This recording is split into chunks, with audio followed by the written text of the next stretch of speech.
Hey, y'all, welcome back. Anyways, like I just left off. Let's get to the real reason and what's really being investigated, or being investigated to determine if an investigation should be necessary. And that in and of itself, shows just how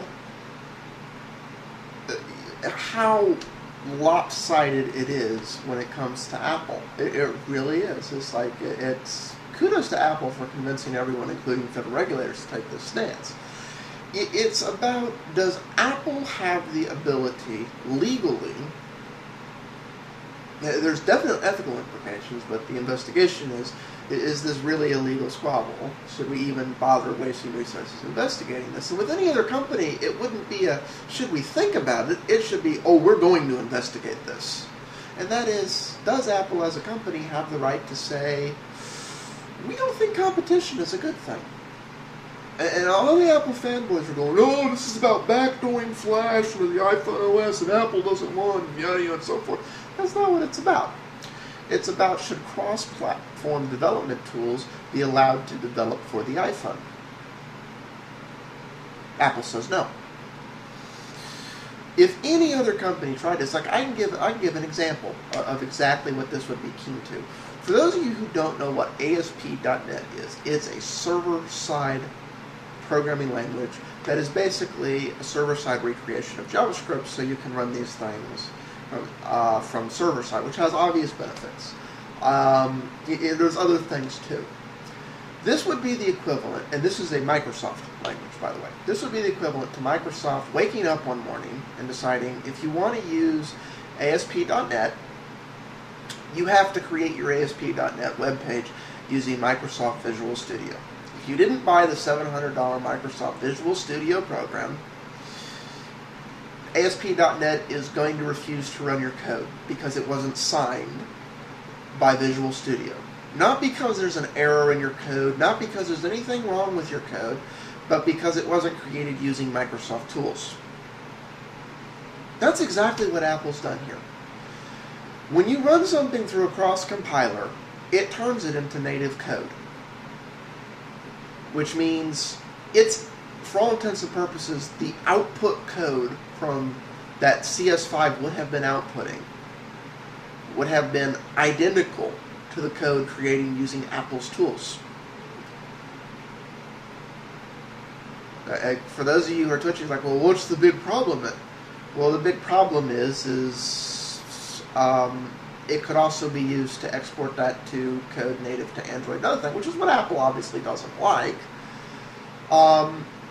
So they said you can only use our tools and our tools only to develop for our platform. And that's where the competition thing comes in. It's like, well, wait a minute. Yeah, you have absolute control over your platform, but your control ends outside your platform. The stance Apple's taking is they want to go inside other companies and tell them how to run their company.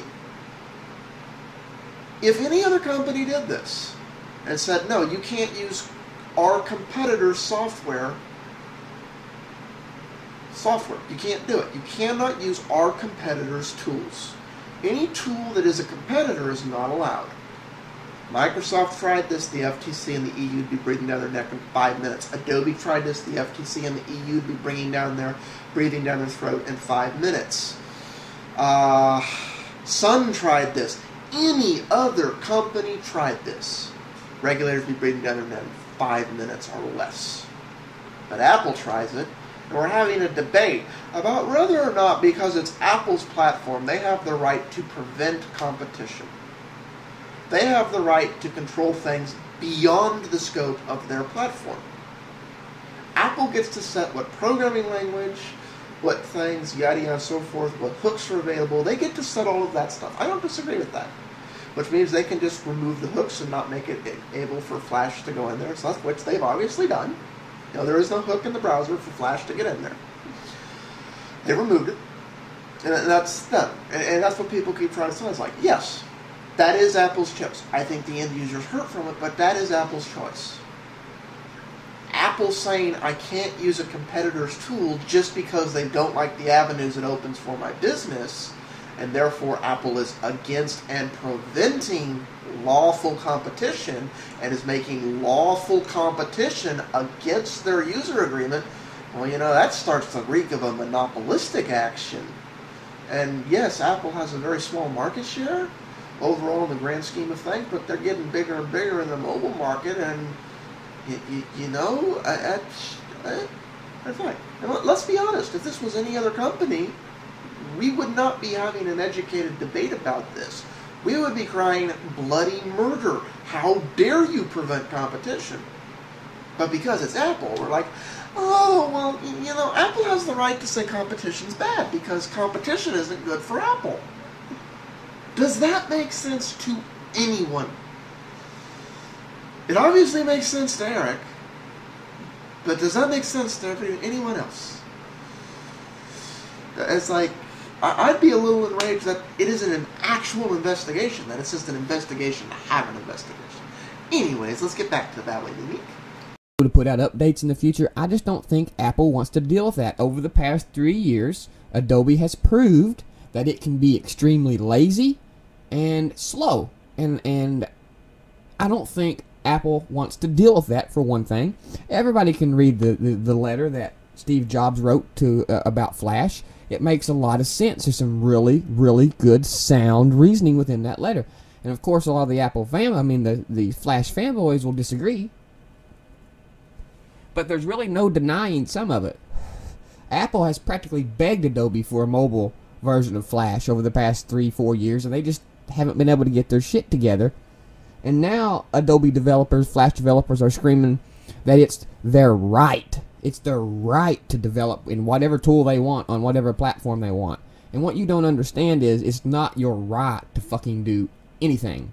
If Apple don't want you to do a certain specific thing on their platform, then you don't have a right to do it whether you want to do it or not. It may be unfair, it may be shitty, and it may even make you hate Apple, but it's not your right to develop however you want, whenever you want, with whatever you want. You know Flash, and as I said before, that's debatable if that's even a real programming language. I mean, I guess it is. It's a visual language, but... Yeah, we already covered this. I'm going to largely cut him off there because he goes into some other things I don't have enough time to cover in the next 2 minutes even to go ahead and get into them. But, it's, this isn't... Yeah, Apple has complete control of their platform, but their control ends where their platform ends. It's like, yeah, you don't have the right to develop in Flash for the iPhone. But the code that gets exported is native iPhone code. So it isn't Flash anymore. It's CoCo now. It's Apple stuff. Bit per bit, there's no difference. The only difference is what tool was used to do it. And I would argue strongly, even though I think the regulators are going to drop the ball here, because I think they're just investigating to look busy and look like they actually give a shit, because they really don't. That's why it's an investigation to decide if we should have an investigation. But yeah, I have the right to create the code for your thing and whatever I want. If anybody else tried to tell me I can only use their tool, that if the only difference between the code is whether or not it's signed by their tool, it's anyone else, we'd be crying holy foul. Not with Apple. Peace out all. I'll try and get this finished the last part. Ciao.